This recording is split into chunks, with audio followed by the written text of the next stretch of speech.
Mini PCs are having a moment, with many people swapping out bulky PC towers for something slicker and more compact. In this video, I'm going to show you everything you want to know about the Minisforum NAB9. This little thing packs an Intel Core i9, so we're talking top tier muscle, at least on paper. Well, we're here for two reasons. First, to see if the NAB9 can handle serious workloads, and to see if it's worth your money. So grab your coffee, hit subscribe, and let's dive in. Cracking open this box, first up we got some paperwork, the usual warranty card and quick start manuals. Next, the PC, snugly wrapped in protective film. We'll dive into that beauty in a sec, but first let's see what other goodies we have here. In the bottom compartment there's a power cable. This one's UK version, but you'll get the right one for your country. Then we got a 1 meter HDMI cable. There's also a 120 watts power adapter and a cable for 2.5-inch drive, perfect if you want to expand the storage later, and also a VESA bracket. That's a nice touch because you can mount the PC to the back of your TV or monitor for that clean minimalistic setup.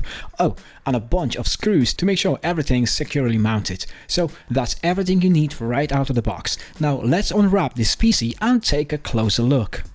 First off, the NAB9 keeps it simple, and I mean that in the best way possible. It's lightweight, compact, and goes for that less is more vibe. No crazy LED lights or aggressive designs, just a clean, functional look. On the front, you got the basics: power button, headphone jack, and a couple of USB 3.2 Type A ports. Swing around to the back and things get interesting with more USB ports, dual HDMI 2.0 ports, 2 USB-C ports, one for display, one for data and power, and the highlight, dual 2.5G Ethernet ports, and of course the power jack. The sides have vents, which might look pretty low-key, but as far as I'm aware, inside there's some serious cooling tech happening. And get this, you can even pop the lid open for extra air circulation. For the tinkerers out there, that easy access top flap is a game changer, and yeah, there's a few configurations available, including a bare bone option if you're into customizing. Check the links in the description for more details. Getting started is straightforward. You'll need a wired mouse and a keyboard for the initial Windows 11 installation, but after that you can switch to Bluetooth and live the wireless life. Windows 11 Home Edition guides you through the setup, and you can choose to do a fresh install or restore from a backup. Under its compact hood, you've got an Intel Core i9 12900HK. It's rocking 6 performance cores and 8 efficiency cores with the Intel Iris Xe graphics. It's not the latest tech, but it holds its own against the newer processors. The unit I'm testing has 32 gigs of DDR4 RAM and 1TB SSD.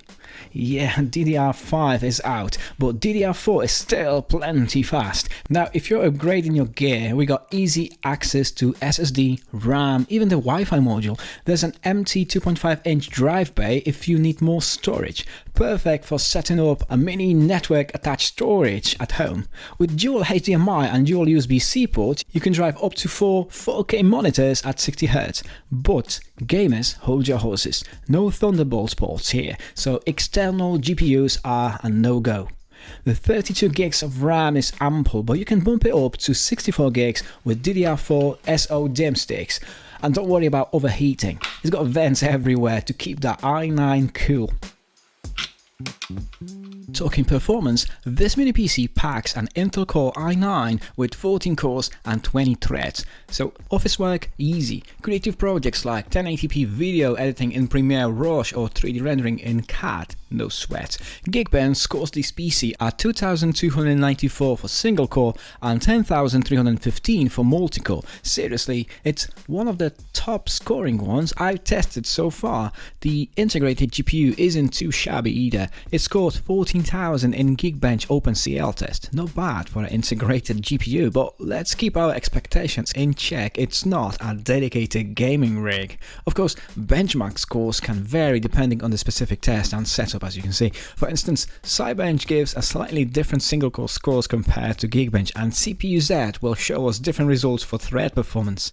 The NAB9 is clearly designed for users who need powerhouse CPU for office and creative tasks rather than hardcore gaming, and that's smart. It keeps things cool and efficient, but hey, enough with the numbers. Let's fire up some games and see what this thing can really do. Obviously, the NAB9 isn't going to blow you away with maxed out AAA titles, but for lighter games and older stuff, it runs surprisingly well. Asphalt 9, max settings, and it runs fine, no FPS limits, top quality, and it works just fine in HD.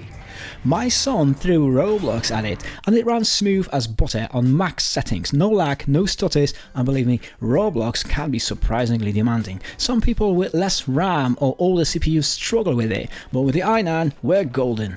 I tried something more demanding like Assassin's Creed Valhalla on the 4K telly. In-game settings at 1080p resolution with medium graphics settings gave me smooth gameplay. Think Xbox One S quality, but hey, it's got an Intel Z integrated GPU, so we knew there would be some compromises. For the latest, most demanding titles like Starfield or Forza Horizon 5, you'll need to make adjustments. We ran Forza Horizon 5 at 1080p with low graphics settings, averaging at around 37 FPS.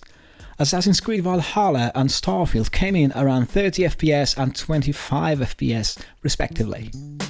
Less demanding games are a breeze, but for the latest you'll need to down the settings a bit. So there you have it. Even when you push in the PC with some gaming, the CPU only hits around 55 to 65 Celsius thanks to its solid cooling system. And for everyday stuff like, for example, my kids playing Roblox, it's chilling out about 35 Celsius.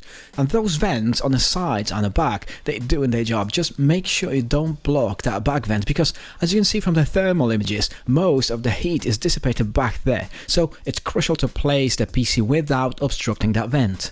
And the noise? Impressively quiet. During normal use, it's like 20 to 25 decibels, basically a whispers level. Even under heavy load, it only hits about 45 decibels, which is just as loud as a regular conversation. The case stays cool with light use and the fans only kick in when they need to. Minisforum has nailed the cooling system here again, just like in their older mini PCs. No issues with heat or noise, it's all smooth sailing.